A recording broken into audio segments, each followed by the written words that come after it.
नमस्कार। बढ़ता हुआ बीपी सभी की चिंताएं बढ़ा देता है और चिंताएं कभी कभी इतनी बढ़ जाती हैं कि घर वाले तुरंत ही डॉक्टर के पास ले जाते हैं और डॉक्टर भी बढ़ी हुई चिंता में कुछ ऐसे दो चार शब्द बोल देता है कि थोड़ा बहुत दर्द हो रहा होता है सीने में तो एकदम से तेज हो जाता है। और घर वाले भी ये कहते हैं कि भाई इन्होंने ही सब कुछ संभाला है, अगर थोड़ी बहुत समस्या भी है तो आप तो जो कर सकते हो कर दो, लेकिन इनको ठीक कर दो। और ऐसी अवस्था में फिर वो स्थिति जो होती है कि पहले ईसीजी कराओ, फिर इको कराओ, उसके बाद टीएमटी करा लो। टीएमटी कराने की कंडीशन है तो, और टीएमटी की मान लो कंडीशन ही नहीं है तो फिर सीधा सीधा एंजियोग्राफी कराओ, और एंजियोग्राफी में थोड़ा बहुत कुछ अगर थोड़ा बहुत भी ऊपर नीचे आया तो भैया स्टेंटिंग करा लो। ये तक स्थिति कभी कभी आ जाती है। एक छोटी सी समस्या जिसमें सिर्फ आप कभी कभी थोड़ा परेशान हो जाते हैं, या फिर कभी कभी कोलेस्ट्रॉल ज़्यादा होने की वजह से आपकी नलियाँ थोड़ी सी सिकुड़ती हैं और आपका थोड़ा स्ट्रेस लेवल उन सिकुड़ी हुई नलियों पर खून के दबाव को बढ़ा देता है। हालांकि आपको डिफरेंशियल डायग्नोसिस हमेशा करा करके पूरे तरीके से सुरक्षित रहते हुए अपना ट्रीटमेंट प्लान करना चाहिए। लेकिन आज हम कुछ ऐसे आसनों के बारे में बताने जा रहे हैं जिन आसनों का अभ्यास अगर नियमित रूप से आप करते हैं तो निश्चित ही किसी भी टाइप का बढ़ता हुआ बीपी होगा तो वो कंट्रोल होना चालू हो जाएगा। आप कौन से व्यायाम किस तरीके से करें, इसके लिए आज हमारे साथ हैं डॉक्टर विपुल चौहान। ये आपको एक्सरसाइजेस कैसे करना है इसका डेमो करके बताएंगे। अब हम देखें पहला ऐसा आसन जिन आसनों के अभ्यास से, कुछ आसन ही होंगे जिन आसनों के अभ्यास से आप अपने बीपी को नियंत्रित कर सकते हैं, धीरे धीरे करके नॉर्मलाइज कर सकते हैं। पहला आसन खड़े होके करने वाला है। खड़े होके करने वाले आसन का नाम है ताड़ासन।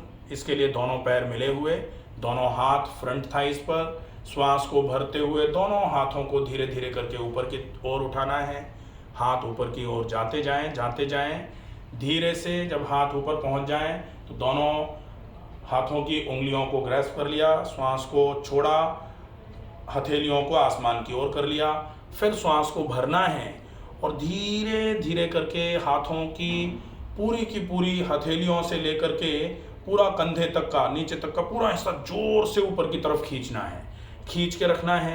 अगर संभव हो तो आप अपनी एड़ियों को भी उठा लीजिए। एड़ियाँ उठा करके अब आप इस आसन में लगभग जितनी देर आसानी से रुक सकते हैं, 10 सेकेंड से लेकर के आप जितना रुक सकते हैं 3 मिनट तक, उससे ज़्यादा अगर रुक सकते हैं तो 4 मिनट, 5 मिनट, 6 मिनट, और ज़्यादा अगर रुक सकते हैं तो 10 मिनट तक आप रुक सकते हैं। इसमें कोई नुकसान नहीं है, आपकी कैपेसिटी पर डिपेंड करता है कि आसन को आप कितनी देर के लिए कर पाएंगे। ये श्वास को भरते हुए हाथ आप ऊपर ले गए थे, श्वास को छोड़ते हुए धीरे धीरे करके आप हाथों को नीचे की तरफ ले आएं और अपनी एड़ियां भी जमीन की तरफ लेकर के आ जाएंगे।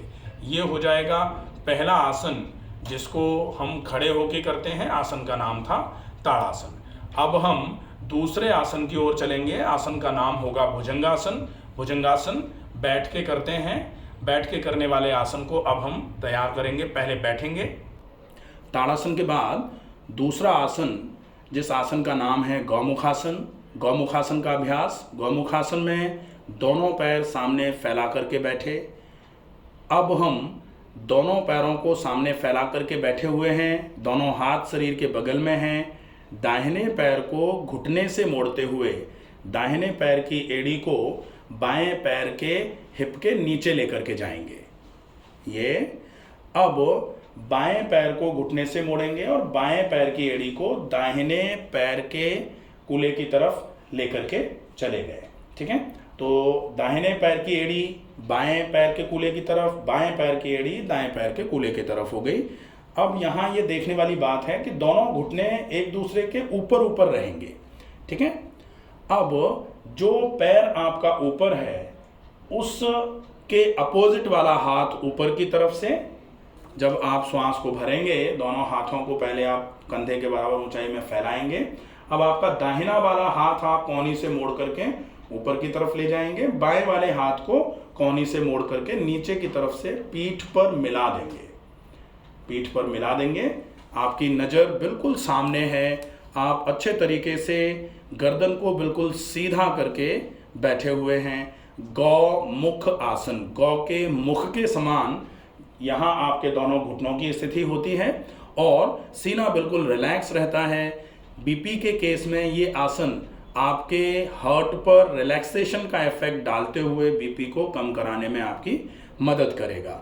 तो ये एक बहुत अच्छा आसन है जिसका अभ्यास आप बहुत आसानी से कर सकते हैं। श्वास को छोड़ते हुए आपने अपनी कोहनियों को मोड़ा था, श्वास को भरते हुए दोनों हाथों को कंधे के बराबर ऊंचाई पर बगल में फैलाया, श्वास को छोड़ा, दोनों हाथ नीचे ले आए और दोनों पैरों को सामने की तरफ फैला दिया। ये हो जाएगा आपका गौमुखासन। अब हम सीधे लेट करके करने वाले कुछ आसन वैसे तो होते हैं, लेकिन इसमें जैसे मत्स्यासन है तो उस पर थोड़ा हेड पर, सिर पर थोड़ा वजन आता है। तो सीधे लेट करके करने वाले आसनों में, और जैसे एक पाद पवन मुक्तासन है या फिर पवन मुक्तासन है, इन आसनों में थोड़ा सा पेट पर जोर पड़ता है तो कहीं ना कहीं जोर सीने पर भी जाता है, तो इन आसनों को हम अवॉइड करेंगे। पेट के बल लेट के करने वाला आसन जो है भुजंगासन, उसका अभ्यास हम कर सकते हैं। भुजंगासन के लिए हम पेट के बल पहले लेट जाएंगे, पेट के बल लेट जाएंगे, पेट के बल लेटें, पेट के बल लेटे हुए हैं। भुजंगासन की स्थिति के लिए दोनों हाथों की हथेलियां सीने के बगल में आ जाएंगी। अब दोनों कोहनियां शरीर से मिली हुई रहेंगी। श्वास को भरते हुए धीरे धीरे करके आपको सबसे पहले गर्दन को उठाना है, फिर सीने के ऊपर के हिस्से को उठाना है, फिर धीरे धीरे करके सीने को पूरा उठाते हुए नाभि से ऊपर का पूरा हिस्सा ऊपर की तरफ उठाकर रखना है। श्वास को भरते छोड़ते रहना है। जितनी देर आप श्वास को आसानी से भरते छोड़ते हुए इस आसन में रुक सकते हैं रुकें। धीरे धीरे करके जब आपको ऐसा लगे कि अब सहज अवस्था नहीं बन पा रही है रुकने की, तो श्वास को भरा और श्वास को छोड़ते हुए धीरे धीरे करके आप अपने माथे को जमीन की तरफ ले जाएं। श्वास को छोड़ते हुए आसन से वापस आ जाते हैं। ये आसन है भुजंगासन। इस भुजंगासन का अभ्यास बहुत आसानी से, बहुत इजीली आप कर सकते हैं और बढ़े हुए बीपी को धीरे धीरे करके नॉर्मल कर सकते हैं। अब हम कुछ ऐसे प्राणायामों का अभ्यास करेंगे जो बढ़े हुए बीपी में आपके लिए सबसे ज़्यादा मददगार साबित हो सकते हैं। प्राणायाम के लिए हम इस भुजंगासन की अवस्था से बैठने की अवस्था में कैसे आएंगे। भुजंगासन किया था, पेट केवल लेटे हुए हैं।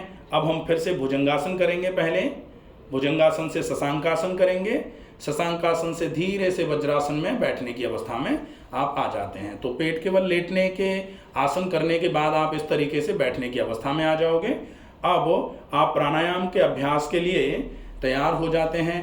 प्राणायाम में कुछ ऐसे प्राणायाम जो आपके लिए बहुत ज़्यादा उपयोगी रहेंगे, उन प्राणायामों का अभ्यास आप कैसे करें, किस तरीके से करें, अब आप ये समझ लेंगे। सबसे पहला प्राणायाम जो बहुत उपयोगी होगा, प्राणायाम का नाम है, सबसे पहला आप चंद्र अनुलोम विलोम का अभ्यास करेंगे। चंद्र अनुलोम विलोम प्राणायाम करने के लिए आप किसी भी ऐसी सुविधाजनक स्थिति में बैठते हैं जिसमें आप लंबे समय तक आराम से बैठ सकें। वो सुखासन हो सकता है, वो जैसे डॉक्टर विपुल अभी वज्रासन की अवस्था में बैठे हैं। डॉक्टर वज्रासन जो है वो भी एक बहुत अच्छा आसन है, तो आप ये वाला आसन भी अडॉप्ट कर सकते हैं। या अगर आप चाहें तो अर्ध पद्मासन या पद्मासन अगर आपकी प्रैक्टिस है तो उसमें भी बैठ करके इन प्राणायामों का अभ्यास किया जा सकता है। तो हम वज्रासन में बैठ करके इन प्राणायामों का अभ्यास करेंगे। अब पहला प्राणायाम चंद्र अनुलोम विलोम। चंद्र अनुलोम विलोम के लिए दाहिने हाथ का अंगूठा दाहिनी नासिका पर लगाना है, दाहिनी नासिका पर लगाना है। अब चंद्र का मतलब होता है बायां और अनुलोम का मतलब श्वास को भरना और विलोम का मतलब श्वास को धीरे धीरे करके छोड़ना। तो बाईं नाक से श्वास को भरना और बाईं नासिका से ही श्वास को छोड़ना, ये होगा चंद्र अनुलोम विलोम। चंद्र बायां अनुलोम विलोम, चंद्र बायां अनुलोम विलोम, बाएं से ही अनुलोम फिर उसी से विलोम, बाएं से ही श्वास भरना उसी से श्वास छोड़ना।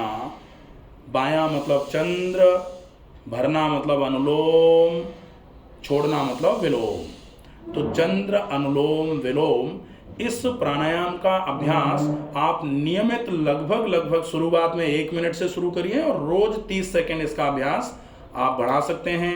कम से कम 5 मिनट आप इसका अभ्यास अगर करना शुरू कर देते हैं तो निश्चित ही बढ़ा हुआ बीपी ज़्यादा से ज़्यादा 15 से 20 दिन में ही सामान्य होना शुरू हो जाएगा।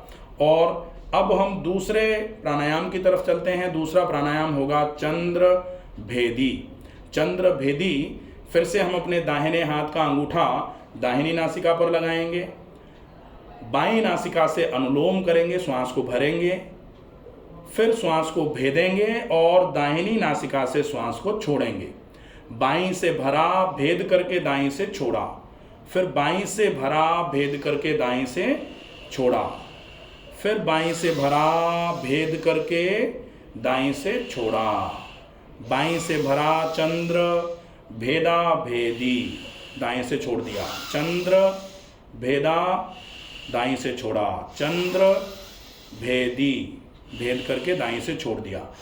इसमें आप लगातार बाईं नासिका से श्वास को भर रहे हैं, भेद करके दाहिनी नासिका से श्वास को छोड़ रहे हैं, चंद्र भेदी।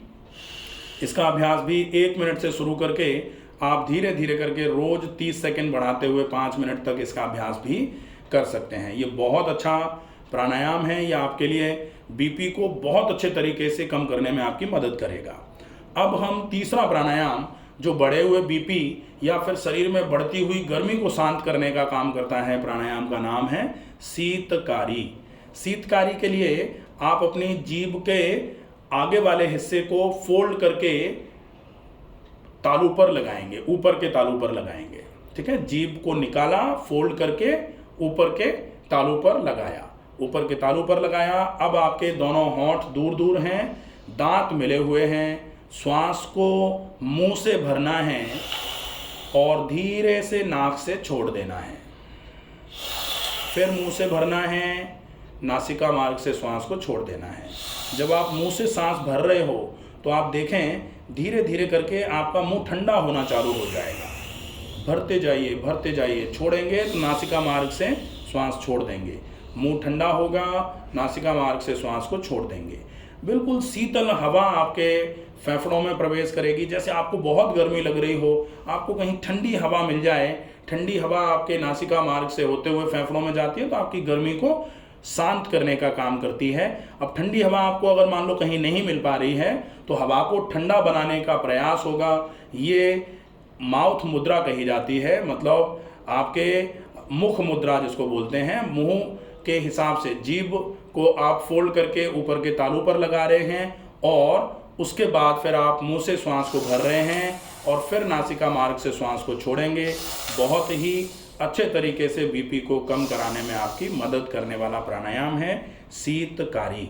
इसका अभ्यास भी आप पहले 1 मिनट से शुरू करेंगे और धीरे धीरे करके बढ़ाते हुए अगर आप 3 मिनट से 5 मिनट तक इसका अभ्यास भी कर सकते हैं तो निश्चित ही बढ़े हुए बीपी में आपको अगर कुछ भी नहीं करना है तो आप सिर्फ ये प्राणायाम का अभ्यास करिए, बहुत अच्छे तरीके से ये लाभ देगा आपको।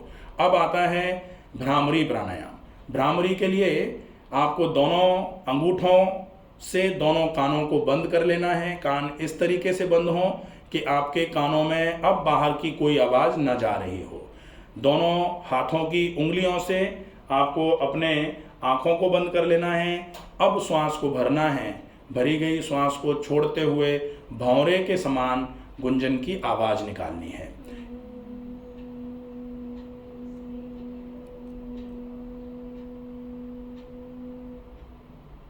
बहुत बढ़िया, भौंरे के समान आवाज निकालेंगे, जैसे भौंरा आवाज निकालता है।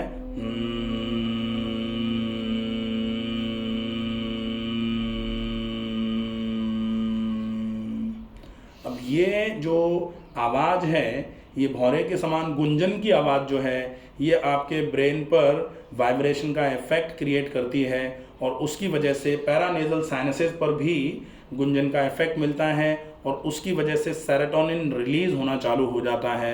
सेरोटोनिन हैप्पी हार्मोन्स की कैटेगरी में आने वाला हार्मोन है। आपके शरीर में अगर किसी तनाव की वजह से बीपी बढ़ रहा होता है तो भी इस प्राणायाम के अभ्यास से धीरे धीरे करके तनाव में कमी आती है और बीपी धीरे धीरे करके सामान्य होना शुरू हो जाता है।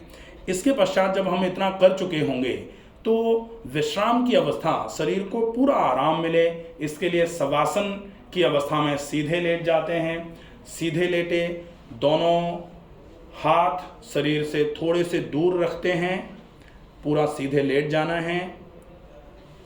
दोनों हाथ शरीर से थोड़े से दूर, हथेलियां आसमान की ओर, दोनों पैर के बीच में लगभग आधे से 1 फीट का फासला, गर्दन किसी भी सुविधाजनक स्थिति में, आंखें हल्के से बंद, धीमी और गहरी श्वास की गति, श्वास को जैसे आ रही है वैसे आने देना है, जैसे श्वास को निकल जाना है वैसे उसी तरीके से श्वास को निकल जाने देना है। श्वास के आवागमन पर पूरा फोकस करके पूरे शरीर को शिथिल बनाने की प्रक्रिया शवासन। सबके समान अपने शरीर को बिल्कुल बिना हिलाए डुलाए छोड़ देना, सबके समान बिल्कुल स्थिर छोड़ देना। सब जो है वो स्थिर ही हो जाता है, क्योंकि सब अगर हिलेगा तो हम सबके दिल दहल जाते हैं, तो सब तो बिल्कुल हिलता ही नहीं है। तो पैर की उंगलियों से लेकर के पलकों तक कुछ भी ना हिले, इतना फोकस करके शरीर को स्थिर बनाने की कोशिश करनी है कि शरीर धीरे धीरे करके पूरे तरीके से शिथिल हो जाए। और शवासन का अभ्यास किस तरीके से किया जाए, इसके लिए shavasana by doctor Ramakant Sharma YouTube पर सर्च करेंगे तो पूरा शवासन का एक वीडियो है। आप उस वीडियो को पूरे तरीके से देख करके शवासन का अभ्यास कर सकते हैं। DRT, डीप रिलैक्सेशन टेक्निक, उसमें भी पार्ट बाय पार्ट रिलैक्सेशन होता है, लगभग शवासन के जैसा ही है। इसमें आप शवासन में बिल्कुल सब कुछ छोड़ के शरीर के ऊपर पूरा ध्यान लगा के रखते हैं, शरीर की स्थिरता पर पूरा फोकस करते हैं। ये जो DRT है ये शवासन के पहले का अभ्यास है। DRT में आप पार्ट बाय पार्ट शरीर के एक एक अंग को रिलैक्स कराना शुरू कर देते हैं, शरीर के तनाव को ख़त्म कराना शुरू कर देते हैं। तो ये DRT by doctor Ramakant Sharma, ये भी एक पूरा वीडियो है, आप इसको अच्छे तरीके से देखें और इसका अभ्यास करके बढ़े हुए बीपी को पूरे तरीके से ख़त्म करें। आशा है आपको वीडियो पसंद आएगा। ज़्यादा से ज़्यादा लोगों तक पहुंचा करके ज़्यादा से ज़्यादा लोगों की मदद करने का प्रयास करें। स्वस्थ रहिए, सुरक्षित रहिए। धन्यवाद।